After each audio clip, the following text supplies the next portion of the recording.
Festival, college day പോലുള്ള സംഗതികൾ വരും. അങ്ങനെ വരുമ്പോ അതിന്റെ ഫെസ്റ്റിവലൊക്കെ നടക്കുമ്പോ കുട്ടികൾ ഇങ്ങനെ പല രൂപത്തിൽ ഒരുങ്ങി തയ്യാറായി ചണ്ടമേളവും വാദ്യമേളങ്ങളും ഒക്കെ ആയിട്ട് ഇങ്ങനെ നടക്കും. അങ്ങനെ ഇവര് ജാറങ്ങളുമായി ബന്ധപ്പെട്ടുകൊണ്ട് നടത്തുന്ന ധാരാളം പൂരമഹോത്സവങ്ങളിൽ കാണിക്കുന്ന പേക്കൂത്തുകൾ സലഫി പണ്ഡിതന്മാര് കാണിക്കാൻ തുടങ്ങിയപ്പോ എന്താണ് ഒരു കൊടുക്കാനുള്ളത് കാത്തിരിക്കണ സമയത്താണ് കേരളത്തിലെ ഒരു വിഭാഗം നടത്തിയ സെലഫി ഫെസ്റ്റ് എന്നൊരു സാധനം കിട്ടിയത്. സുബ്ഹാനല്ലാഹ്, എന്തൊക്കെയാ കാണിച്ചത് കണ്ടോ, മറ്റവൻ ആ മൂസ മൗലവിന്റെ മോനാണ് ആ പോണത് എന്നൊക്കെ ഇവിടെ ഇങ്ങനെ ജാട കാണിച്ചു. ആയിക്കോട്ടെ, കുഴപ്പമൊന്നുമില്ല, അങ്ങനെ കാണിച്ചു. അതിനുശേഷം പിന്നെ മടവൂര് വിഭാഗത്തിലെ ഒരാൾ പ്രസംഗിക്കുന്ന ക്ലിപ്പും കാണിച്ചു. എന്താ പറഞ്ഞ്, സക്കരിയ നിങ്ങൾ മറുപടി പറയണം, നിങ്ങളുടെ കോളേജിലും നടന്നിട്ടുണ്ട്. അതായത് കോളേജുകളിലൊക്കെ മിക്കവാറും ചില കോളേജിലും സ്കൂളിലൊക്കെ അങ്ങനെ സ്വഭാവം നടക്കലുണ്ട്. അത് ഗവൺമെന്റുമായി ബന്ധപ്പെട്ടത്. പക്ഷേ സമ്പൂർണമായും സലഫികളുടെ അല്ലെങ്കിൽ പിന്നെ ഇസ്ലാഹി പ്രവർത്തകരുടെ സമ്പൂർണമായ പിന്നെ മാനേജ്മെന്റിൽ നടത്തപ്പെടുന്ന സ്കൂളുകളിലോ കോളേജുകളിലോ അത് സമ്മതിക്കുകയും ഇല്ല. എന്നാൽ നിങ്ങൾക്കത് പറയാൻ എന്താ മക്കളെ ഒരു അഭിപ്രായമുള്ളത്? നിങ്ങൾക്ക് എന്താ അവകാശം അത് പറയാൻ? നിങ്ങൾ ആരാ ആളുകള്? കേട്ടോളൂ, ഞാൻ ഒന്നാമത് കാണിക്കാൻ പോണത് ഉള്ളാൾ അബ്ദുറഹ്മാൻ കുഞ്ഞിക്കോയ തങ്ങൾ ബഹുമാനപ്പെട്ടു പോയ അദ്ദേഹം ഫാത്തിഹ ഓതിയിട്ട് ഉദ്ഘാടനം ചെയ്ത ഫെസ്റ്റിവൽ കണ്ടോളൂ പെട്ടെന്ന്.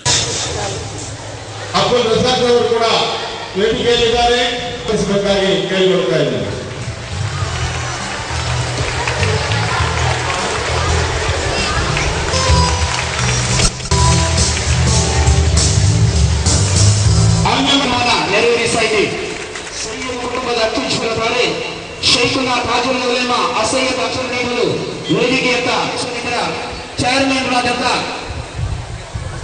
ಆಜಿವೈ ಅಬ್ದುಲ್ಲಾ ಕುನಿಯವರು, ಕರ್ನಾಟಕ ಸರ್ಕಾರದ ಮಾಜಿ ಉನ್ನತ ಶಿಕ್ಷಣ ಸಚಿವರಾದ ಸನ್ಮಾನ ಶ್ರೀ ಬಿ ಎಂ ಮೊಯ್ದೀನ್ ರವರು, professor M B Abdul Rehman ರವರು, ಉಳ್ಳಾಲ ಕ್ಷೇತ್ರದ ಜನಪ್ರಿಯ ಮಾಜಿ ಶಾಸಕರಾದ ಜನಾಬ್ ಯು ಬಿ ಖಾದರ್ ರವರು ನಮ್ಮೊಟ್ಟಿಗೆ ವೇದಿಕೆಯಲ್ಲಿದ್ದಾರೆ.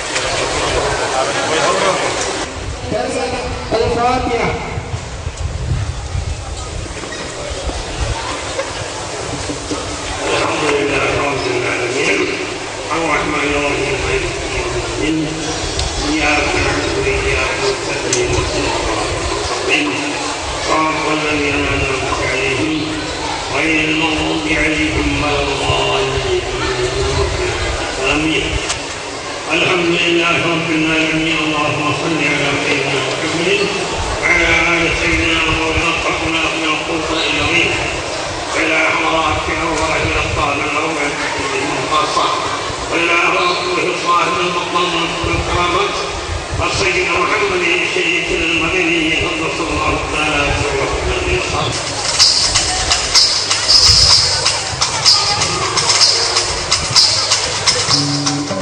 وإلى حضرات أرواح الأبطال الأول خاصة وإلى روح صاحب المقام والكرامات سيدنا محمد الشريف المدني صلى الله تعالى عليه وسلم. خاصة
സംഗതി മനസ്സിലായല്ലോ?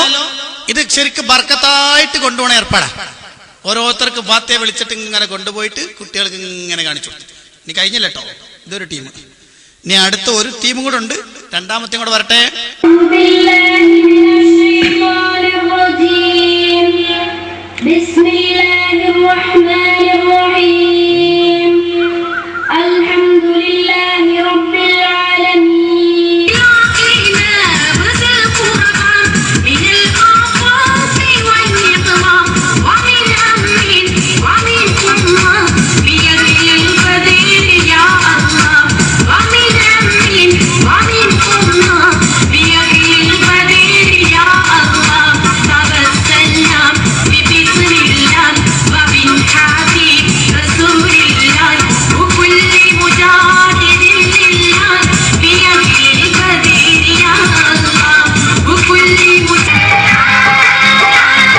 മതി മതി, അടുത്തൊരു പോട്ടെ പോട്ടെ.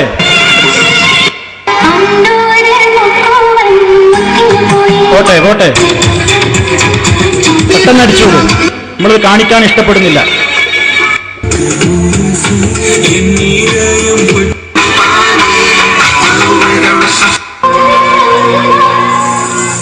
പോട്ടെ, പിടിച്ചോളാം.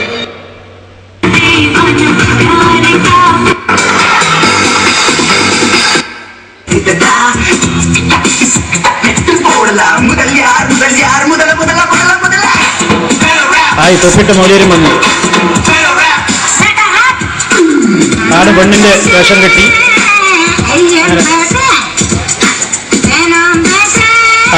പോട്ടെ.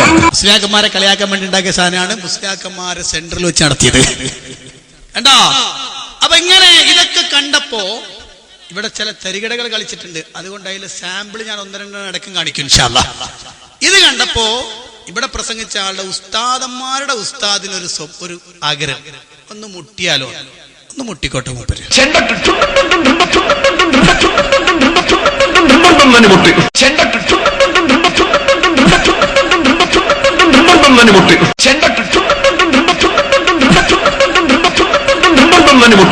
ഇത് ഞങ്ങളെ കൊണ്ട് ചെയ്യിപ്പിച്ചതാ. ഇനി എന്റെ കയ്യിലുണ്ട് 100 കണക്കിന്. നിങ്ങളെ അശ്വനിമാരൊക്കെ നിർത്തിയ പരിപാടി അത്.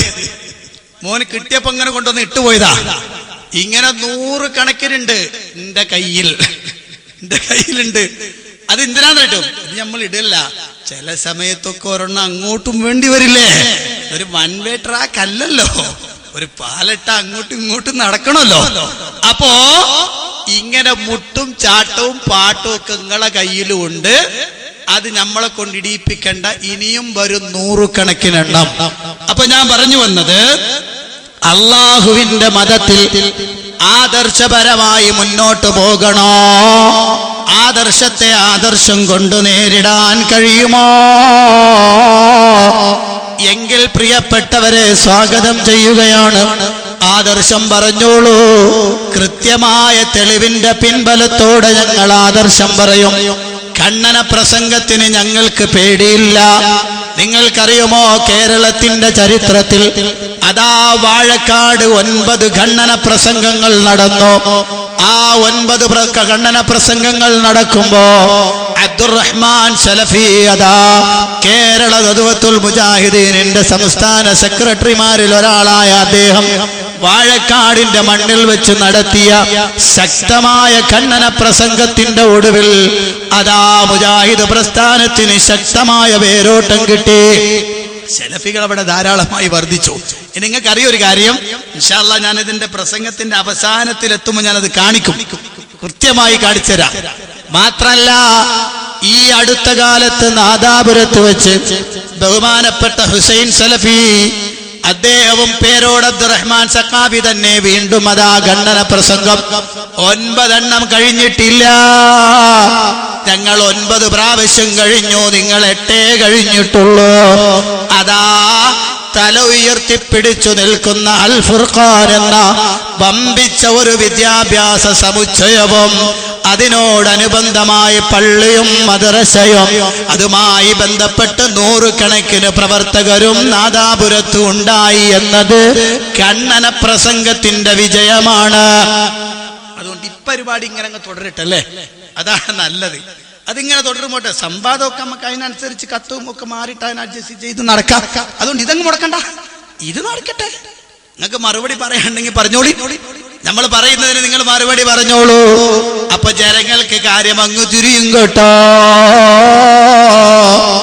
ഇനി നിങ്ങളിവിടെ നിരന്തരമായി പറഞ്ഞൊരു പേരുണ്ട്, ഖമറുൽ ഉലമാ. ഖമറുൽ ഉലമാ, അതേ അദ്ദേഹത്തിന്റെ മഹത്വമില്ലാതെ പറഞ്ഞു പോയിട്ടുണ്ട്. അദ്ദേഹമാണ് നിങ്ങളെ കൊണ്ടുവന്ന, നിങ്ങൾക്ക് എല്ലാം ചെയ്തു തരുന്ന ആളെന്ന് ഞങ്ങൾക്കറിയാം. അതുകൊണ്ട് തന്നെ അദ്ദേഹം ഉണ്ടാക്കിയ ധാരാളം ബിദ്അത്തുകളുണ്ട്, ധാരാളം പ്രവർത്തനങ്ങളുണ്ട്. അതിലേക്കൊക്കെ ഞാൻ ഇൻഷാ അല്ലാഹ് കടന്നു വരുന്നുണ്ട്. അതിനു മുമ്പ് അദ്ദേഹത്തെ ഞാനൊന്ന് പരിചയപ്പെടുത്തുകയാണ്. ഖബറുൽ ഉലമയെ നിങ്ങളൊന്ന് പരിചയപ്പെടൂ. കാരണം എന്റെ പ്രിയപ്പെട്ടവരെ, അദ്ദേഹം ഒരു പണ്ഡിതനല്ല, പണ്ഡിത വേഷധാരിയാണ്. ഇത് വെറുതെ പറയുന്നതല്ല, അനുഭവത്തിന്റെ വെളിച്ചത്തിൽ പറയുന്നതാ. ഇദ്ദേഹത്തിന്റെ ചരിത്രം പരിശോധിച്ചാൽ ഇദ്ദേഹം അള്ളാഹുവിന്റെ ദീനിൽ ഹുർമത്ത് കൽപ്പിക്കപ്പെടേണ്ട എന്തൊക്കെയുണ്ടോ അതൊക്കെ വിറ്റ് കാശാക്കിയ മനുഷ്യനാണ്. സ്വലാത്ത് വിറ്റ് കാശാക്കിയ മനുഷ്യനാണ്. യതീമക്കൾ വിറ്റ് കാശാക്കിയ മനുഷ്യനാണ്. അള്ളാഹുവിന്റെ പള്ളികൾ വിറ്റ് കാശാക്കിയ മനുഷ്യനാണ്. ആദരണീയരായ അഷ്റഫുൽ ഖൽഖ് മുഹമ്മദ് മുസ്തഫ സ്വല്ലല്ലാഹു അലൈഹി വസല്ലമയുടെ മുടിയോടുള്ള ബഹുമാനം പോലും ചൂഷണം ചെയ്തുകൊണ്ട് തന്റെ മുടി കാരന്തൂരിൽ വർക്കസിൽ വെച്ചുകൊണ്ട് ഇത് റസൂലുള്ളാഹിന്റെ മുടിയാണെന്ന് പറഞ്ഞുകൊണ്ട് അത് മുക്കി വെള്ളം കൊടുക്കുന്ന ഏറ്റവും വലിയ നീചമായ ഹീനമായ കൃത്യം ചെയ്തുകൊണ്ടിരിക്കുന്ന മനുഷ്യനാണ് സാക്ഷാൽ കാന്തപുരം അബൂബക്കർ മുസ്ലിയാർ. വളരെ മോശമാണ് അദ്ദേഹത്തിന്റെ പ്രവർത്തന രീതികൾ. അതെ, അതാർക്ക് തർക്കമില്ലാത്ത വിഷയമാണ്.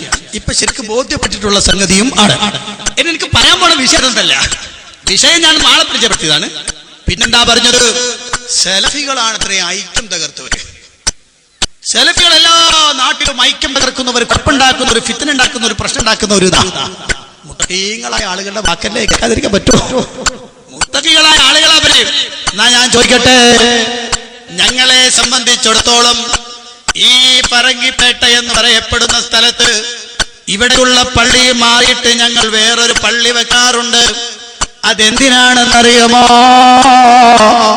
നബി സല്ലല്ലാഹു അലൈഹി വസല്ലം പഠിപ്പിച്ച രൂപത്തിൽ നിസ്കരിക്കാനാണ്, ജുമുഅ നടത്താനാണ്, തറാവീഹ് നിസ്കരിക്കാനാണ്. മാത്രമല്ല അല്ലാഹുവിനെ മാത്രം വിളിച്ച് പ്രാർത്ഥിക്കുക എന്ന പള്ളികളുടെ അടിസ്ഥാന തത്വം പാലിക്കാനാണ്. സംശയം വേണ്ട. നിങ്ങൾക്ക് ഭിന്നിപ്പായിട്ട് തോന്നണമെങ്കിൽ അങ്ങനെ തോന്നിക്കൊള്ളു, കുഴപ്പമൊന്നുമില്ല. പക്ഷെ ഞങ്ങളോട് ചോദ്യം ചോദിക്കട്ടെ, നിങ്ങൾ എന്തിനാണ് കേരളക്കരയിൽ ഉടനീളവും മറ്റു സ്ഥലങ്ങളിലും അടിസ്ഥാനപരമായി നിങ്ങളെ ആശയങ്ങൾ മാത്രം ഉൾക്കൊണ്ടുകൊണ്ട് പള്ളിയുള്ളപ്പോ പുതിയ പള്ളി ഉണ്ടാക്കുന്നില്ല? അതറിയണല്ലോ. അതുകൊണ്ട് ഇൻഷാ അല്ലാഹ് അതൊന്ന് കേട്ടോളൂ. നിങ്ങൾ കേരളത്തിലെ പ്രധാനപ്പെട്ട ഒരു പണ്ഡിതന്റെ വാക്ക്. സത്യത്തിൽ സമൂഹത്തിൽ ഭിന്നതകൾ മുഴുവൻ ഉണ്ടാക്കിയവരല്ലേ ഇപ്പോൾ ഐക്യത്തിന്റെ കാര്യം പറഞ്ഞ് രംഗം വരുന്ന ആളുകളല്ലേ സകലതയും ഉണ്ടാക്കിയത്?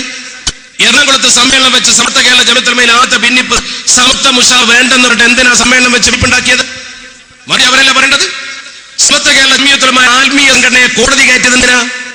സമത്വ കേരള ജമിയത്തുലമ എത്ര കയറ്റേണ്ട കാര്യമുണ്ടായിരുന്നോ?